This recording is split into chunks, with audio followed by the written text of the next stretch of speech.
Chapter 5 is on teamwork. Really cool, I think, really cool quote when it comes to teamwork. To build a strong team, you must see someone else's strength as a complement to your weakness and not a threat to your position or authority. Interesting way of approaching it as a manager when it comes to teamwork. Unfortunately, too many people don't share that thought when it comes to hiring employees to put together a strong team. And unfortunately, that ends up making a team sometimes fall apart. But you have to remember, as a manager, you are not necessarily strong in everything. So you want to find teammates, employees that can complement uh, your strengths and weaknesses, and you can work together as an effective team. So, advantages and disadvantages of a team mentality. Tons of different advantages. When teams work together well, you have greater productivity. You can have higher consistency of the standards. You have effective use of limited resources when you have a team. Many hands make light work. Increased creativity, positive work environment, opens communication channels. You've got the possibility of the employee support systems that come into there, workplace diversity, reducing employee turnover. Some disadvantages of teams, especially when not utilized correctly: taking too long to make a decision. If there's a mishandling of team disagreements, sometimes it's working inefficiently if it's not led well. And also sometimes with the team, you can have people that want to avoid responsibility by pushing it off onto their teammates. Now, what we look at in addition to that is complementary skills within the team. So some might be better with technical ability, where others have problem-solving skills that complement the team, and then others still have interpersonal skills as far as how they communicate and talk to other people and making sure that everything is coming together. So as a manager, it's up to you to determine the best way to use that team to reach the goal or the goals that may be set. What you need to do is you need to put together teams with the right blend of skills in order to get that job done, knowing that not everyone has to be a jack of all trades, so to speak. You can have people that have certain skill sets, especially within those complementary skills, that when they all come together, they utilize their strengths together in order to get that task done, whatever it may be. So, what team am I on? Most of us work in multiple teams, even though we don't think of it that way. Of course, you have the restaurant team, which is everybody, front, back, bartending, everybody that's part of the restaurant. Within that team, then you're part of a department team. So you're in the kitchen. So that is the department team is within the kitchen. Within that team, you're on another team, the work shift team. Maybe you do lunch, or you do dinner, you do breakfast. That's a team within the restaurant team. And then further down there, you're down into another team. You're in a workstation team. So let's say you're doing dinner service and you're on that team and you run the fryer. Guess what? That's another team right there. So most of us in our industry, we're on actually multiple teams that interact with each other. And you never know, you could be on other teams as well as assigned. But to find, you are on different teams depending on the level that you may be looking at. So what type of team you're on, it just depends on what level you're talking about. So a functional team is ones from the same area department who performs the task in their job description. So in the department, definitely workstation team, you're a functional team. You are working to prepare the food that goes out to the customers. You might also, depending on where you're at, be on a problem-solving team. Most problem-solving teams are temporary teams to solve a specific problem. So that might be at the department level, in the kitchen, or maybe on the restaurant team. Maybe there is a problem in regards to how, let's say, vacation is allocated. And so they're going to do that as a restaurant team. And so you're the representative from the kitchen. There's a representative from front of the house and from bartending and from accounting and housekeeping, or all the different departments that might be in there that make up that problem solving team. And so that's just that temporary one that's specifically put together just for the problem itself. A cross-functional team is a team of employees from different departments that impact areas. So that's another example that could be done, whether it's a problem-solving thing or it's something that looking at long-term problems, long-term potential solutions. So you could have some that are cross-functional. And then the last one is a self-directed team. And that's a small group who manage different daily issues with it. And they don't necessarily have as much of the oversight as you would get with other areas. So there's some different examples and the setups of the different teams. So on a daily basis, you're part of that functional team. But in addition to that, you may be called to get into the problem-solving teams, cross-functional teams, or even those self-directed teams as well. Or you're the manager who assigns out functional teams, problem-solving teams, cross-functional teams, and self-directed teams within your sphere of influence. So when you are looking at team development, and this is whether you are looking at putting together a team for a problem solving or cross-functional, or you're just looking at putting together your restaurant team, you have to understand that when you put a team together, there are stages of growth that happen. And they are foreman, storeman, Norman, performan, and then depending on the type of team, you might have then a journey. Hopefully not for a functional team. Hopefully you get through those first 4 stages and that's where you stay. But when you get into ones that are temporary, then you end up having the journey as well. So when you form a team, that is the let's get to know each other type of thing. You figure out the best way to work. So as a manager, your role is to direct that team, establish guidelines, provide the 5 W's and how. 5 W's, of course, who, what, where, when, why. So it's everyone getting to know each other, getting a feel for each other, and you as the manager setting the expectations and getting them started with whatever that team may be doing. So again, in a functional team, it's pretty easy. It's the cooks getting to know each other with the dishwasher and the prep cooks, and okay, here's what everyone's responsibilities are. Here's the expectations, et cetera, et cetera. If you've got a group or a team together for problem solving, that's when you establish here's what you're trying to solve, here's where our time frames are, all that type of stuff. Once you get to that where they get to know each other, now you get into the kind of fun phase. That's the storming phase, and that is the toughest, really, I think, of the 4 basics, because the expectations are clear, or at least. And this is where conflicts usually start to begin to surface because of different personalities, of the team members not necessarily understanding exactly whose role is what. The expectations are there, but how you fit in is not necessarily in. That's kind of getting into that part.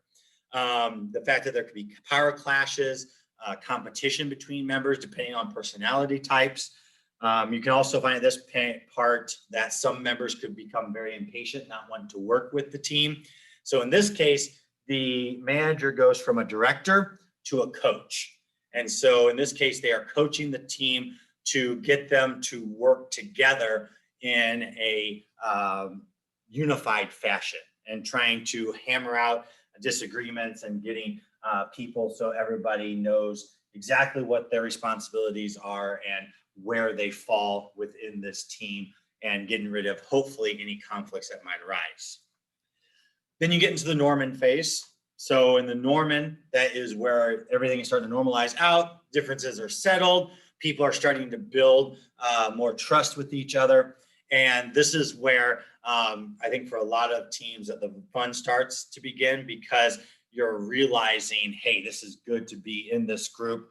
It's a great group. We're working together nicely. By this time, the rules are understood and everybody's role is, accepted as this is how it's going to be. And in this case, you go from the coach to the cheerleader. You're the support staff, and the fact you're encouraging, listening, and promoting discussion. So you take kind of a step back from being the coach and being active in it to being kind of that cheerleader and supporting them and promoting discussion, getting the team to really kind of take the reins, and you take that step back as the manager. Then you get to the performance stage where now the members depend on each other and you have this close knit relationship. They understand each other's strengths and weaknesses, and then they adapt to make sure that the team is as strong as possible. By this point in the performance stage, the team is productive, and now this is where it adds the most value to the operation.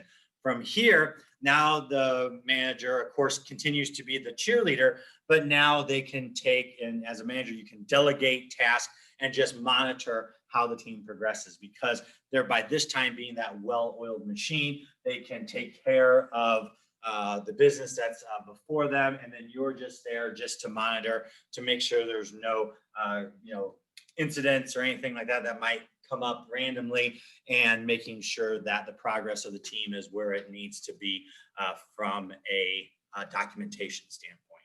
So, when you think about it, hopefully, like as the functional team as a restaurant, hopefully your kitchen gets itself to the performance stage, and then you guys are staying there. Now, the kicker is when somebody leaves, that throws off the team. You get a new person in. Now you're kind of going back through the stages of that team growth because you have a new personality in, and everybody's working together. But now you got to take this new person in, so then it can throw you back into the foreman, storeman, and Norman parts before you get back to that performance stage. So it's one of those that it definitely makes it interesting when it comes to turnover. And that's why we always try to limit how the employee turnover, the amount of employees that leave and we have to bring in new ones, because that kind of interrupts that flow and the focus when it comes to the team from the functional standpoint.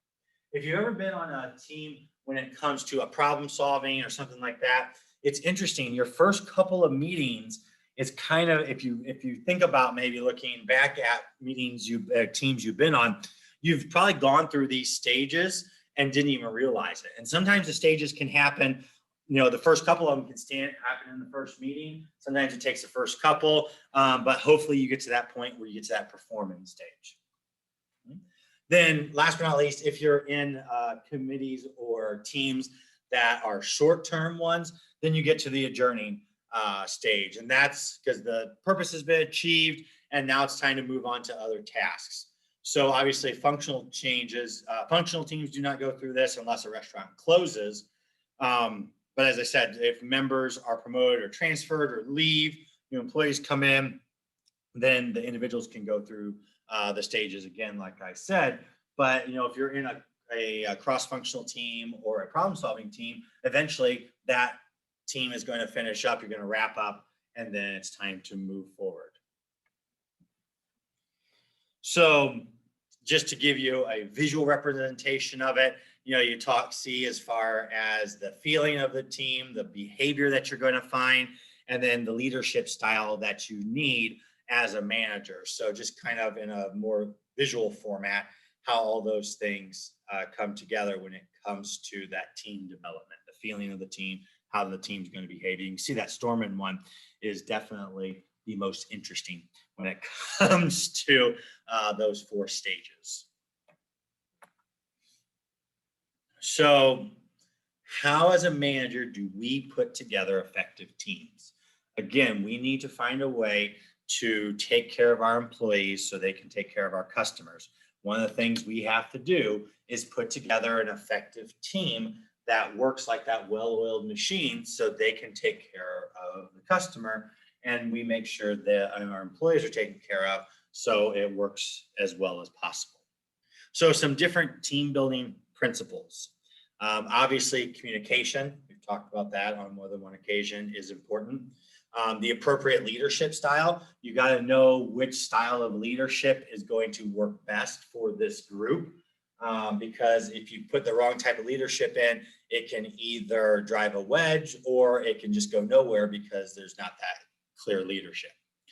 Anytime you can do some team building exercises, I know I'm one of them that I'm just like, oh my gosh, sometimes I hate, oh yeah, today we're going to, focus on team building exercises, everybody groans. But the team building exercises it can be helpful to get to know people. It's helpful for getting to learn ways to go about creating teams and getting them more comfortable with each other. We need to make sure that the role of the team is understood and it's well defined so that team knows what its purpose is.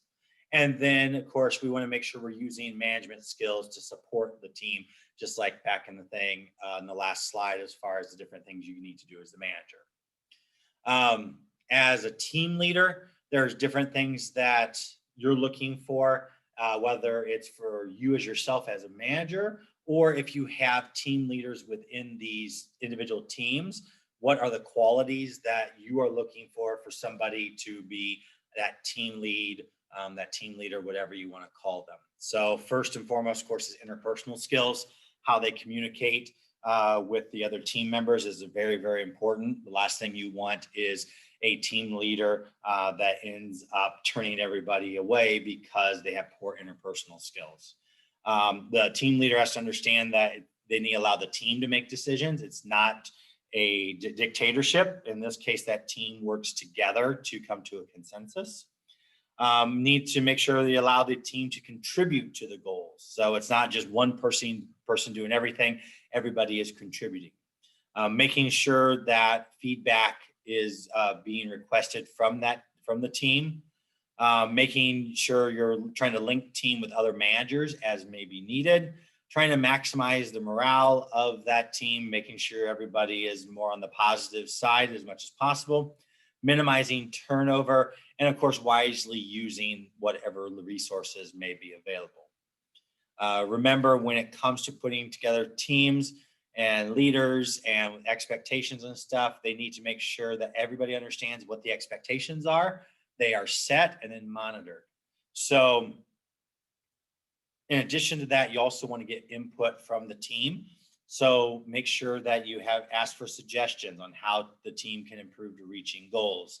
Remember, it's not just here, this is what you need to do, go ahead and do it. Let the team be involved in as much of the process as possible to create that buy-in so they want to move forward with these goals. And of course, you need to make sure that the team is skilled and knowledgeable through training and professional development. If I take brand new, students to the program, I say, I'm going to put you on this team and I want you to develop a charcuterie board and a menu for this event next week. I'm doing those students a disservice because they don't necessarily have the skill and knowledge about charcuterie and what comes along with it to help them be successful. So I need to make sure I'm choosing the right people. And then when needed, if we need some additional training or professional development to help them with their task, then that becomes my responsibility as the manager to make sure my teams are rip-roaring ready to go and they have the skills, knowledge needed to get the job done. So if you get to that point, hopefully you get to that point, you have these teams that we'd consider high performance teams. These are great for a manager because with a high performance team, the team itself has a great interest in making decisions and plan development. And so it's not necessarily top down. It comes, grassroots from the bottom level where they are engaged enough that they're able to set goals, procedures, and methods. And you as the manager then just are monitoring and making sure that they make sense based upon the mission statement, the goals that you have to make sure get achieved, things along those lines. Those type of teams recognize that they are accountable to their manager. They're typically self-directed. They trust, respect, and support each other.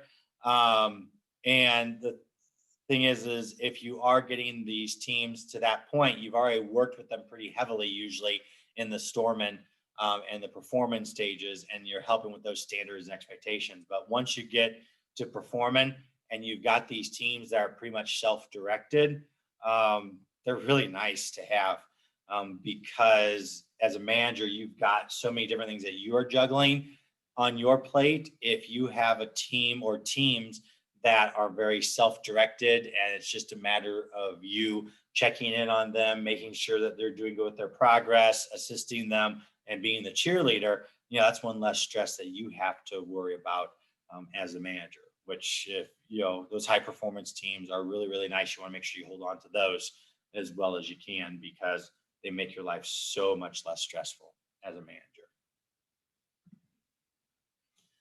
So challenges to teams.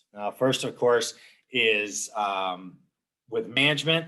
If you have a poor management style, it's going to be a challenge, because you will probably get a high employee turnover, which means you're constantly going through those 4 stages. Specifically, the Storman stage, in a lot of instances, is the real big headache. So you need to make sure that you as a manager are realizing what management style works best for your employees, and making sure you're getting the most bang for your buck out of the employees that you have there, and that you're building these high performance teams. You get management that focuses on relationships instead of goals. Remember, in the end, this is a job that we're getting paid for. The end result is to make sure we are achieving the goals that are set for these different teams. And so while the relationships can be important, in the end, it's about achieving those goals. That has to be that ultimate finish when it's all said and done for your employees, for your teams. Conflict challenges that you run into can be communication. It could be the team's organization, how it's set up as far as the conflict maybe there. Different levels of participation. We've all had that. We all hate, I think, at school when the teacher says, "Okay, we're having a group project," and you go, because like you're going to have to do like 75% of it, because 2 other teammates are not going to do a whole lot, and then the other one's going to pick up the slack. We've probably all been there in one way, shape, or form throughout our education careers. And it does the same thing, I think, in the work career as well. So that can be a challenge. If you have unclear deadlines, if there's not clear enough instructions, if you have too much to do, or on the flip side, too little to do, those can create challenges. Be careful that you're emphasizing the results that you want and not overemphasizing the cost that comes along with it. That can be different, because then the focus is lost in, how do we keep the cost minimal, instead of how do we look at trying to get the results that we are ultimately looking for. And then, of course, unclear team responsibilities, not knowing who's responsible for what, is another one that can cause conflict challenges. So some different strategies you can use as far as with conflict challenges. First one is a direct strategy, where you as the manager identifies the issue, and then you deal with it as you see it being best. That can work in some instances, although sometimes the direct strategy for challenges, especially if the team does not like the answer that the manager gives, can sometimes cause some resentment. And it also, you lose that buy-in, because it's direct. This is what your decision, and you're the one that's dealing with it, as opposed to getting a consensus. You can also look at the bargaining side of it, give and take, some negotiation. Depending on the challenge that's being faced, that can be a little troublesome, especially if it's running into the third one. And that's the team rule enforcement.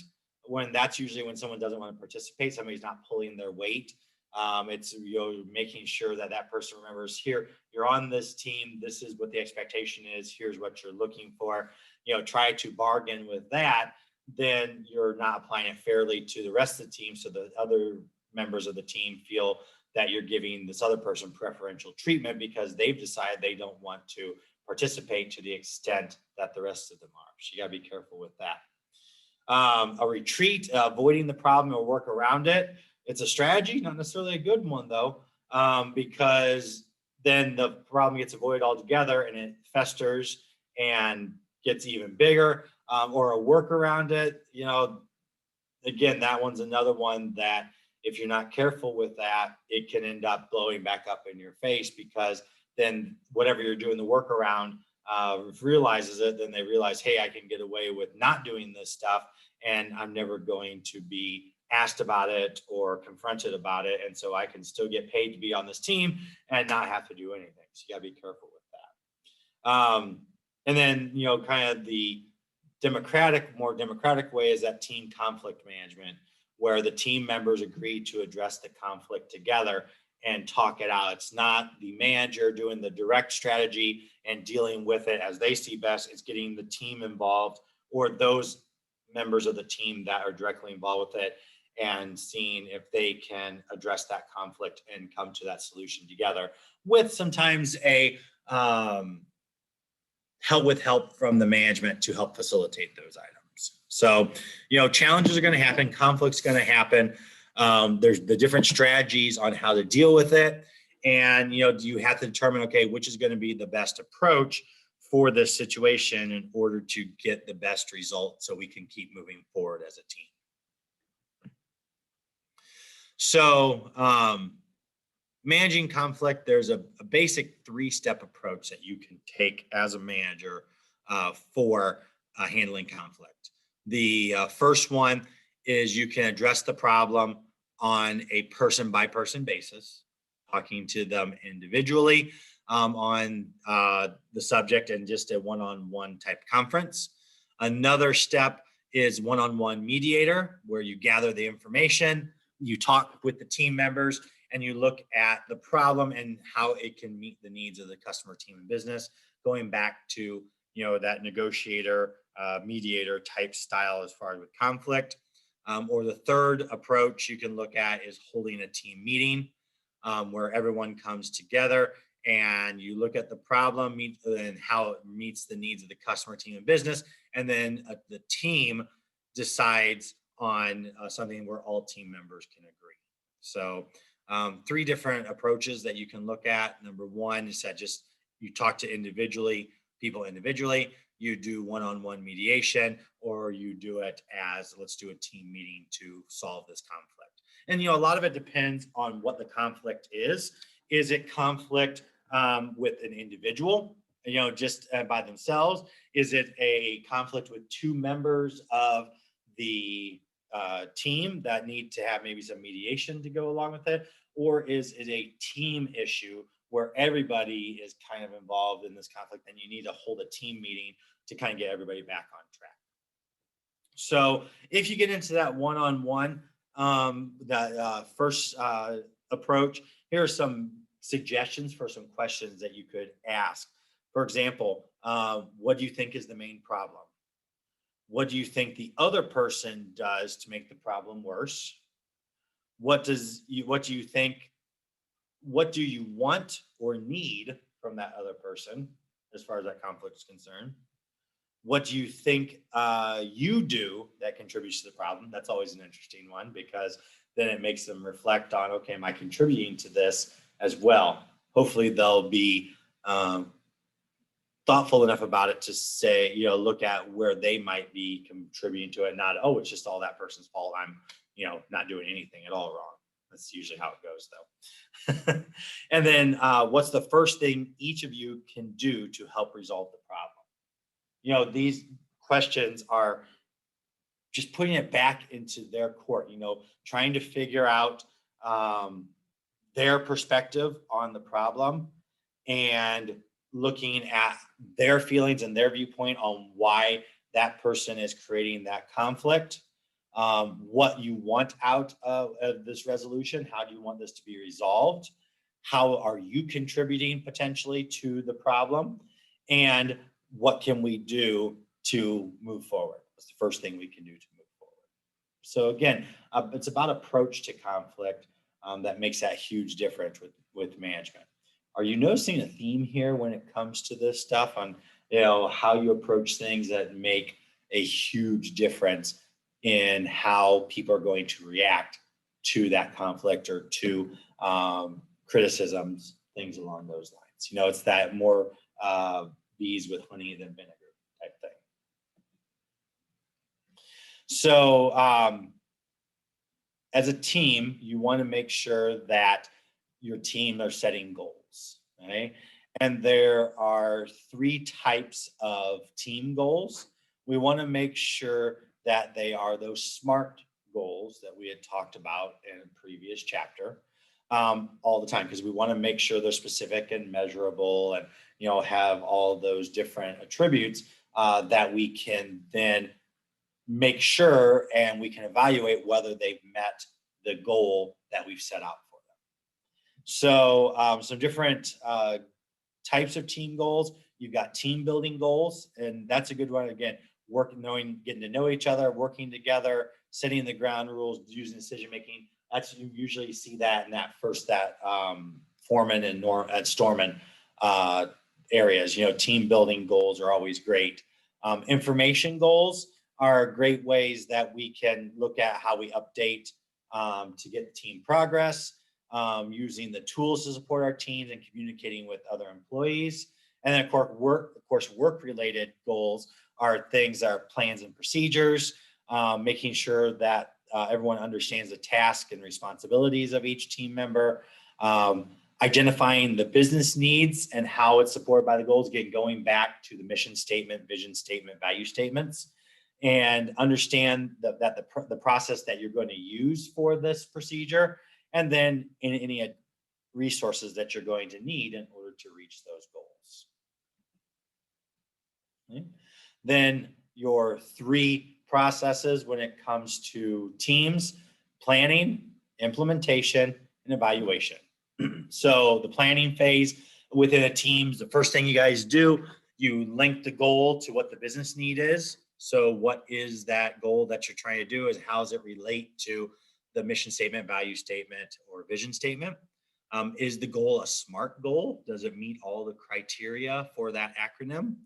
Is there going to be any special training that's needed by the team members in order for them to work on reaching this goal? And then the team then takes that information and make sure it's communicated with the manager. So the manager then can make sure it's where it needs to be, get resources that may be needed if it's part of it, and make sure that they're on the right step to move on to that next phase, which is the implementation part. In implementation, then the manager monitors the progress of the team and watches those stage growth that happens within the team, and then communicates the team progress within whatever that goal is that they're trying to reach. Then in the end, you do evaluation. Was the goal achieved? How well did the team function together? And of course, we always want to recognize and celebrate the success of the team, whether it's that functional team and celebrating the success of a job well done on a Friday night, or it's celebrating the success of a problem-solving team that's come up with suggestions to the general manager for solving whatever the task at hand was put before them, as far as the problem solving that they were trying to do. So team development, it's something that we do all the time as managers, as chefs.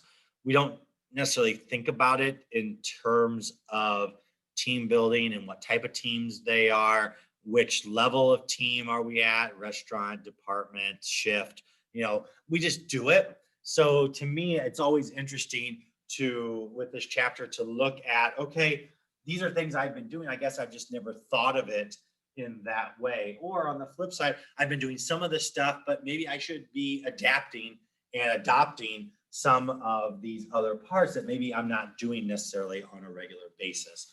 But, in our industry, especially, it is all about the team. We need to make sure we're building those high performance teams in order for our businesses to be successful, in order for them to run smoothly, and for you as the chef, the manager, to make sure that your kitchen or your front of the house or wherever it may be is running as efficiently as possible, so you are getting the best customer service possible and making sure that the restaurant in the end